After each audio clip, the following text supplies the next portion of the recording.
உன்மடியில் நான் உறங்க கண்ணீரண்டும் தான் மயங்க என்ன தவம் செய்தேனோ என்னவென்று சொல்வேனோ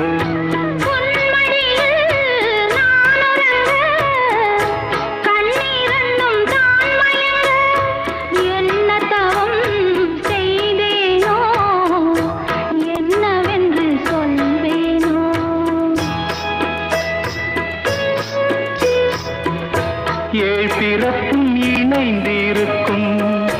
சொந்தம் இந்த சொந்தமம்மா வாழ்விருக்கும் நாள் வரைக்கும் தஞ்சமுந்தன் நெஞ்சமம்மா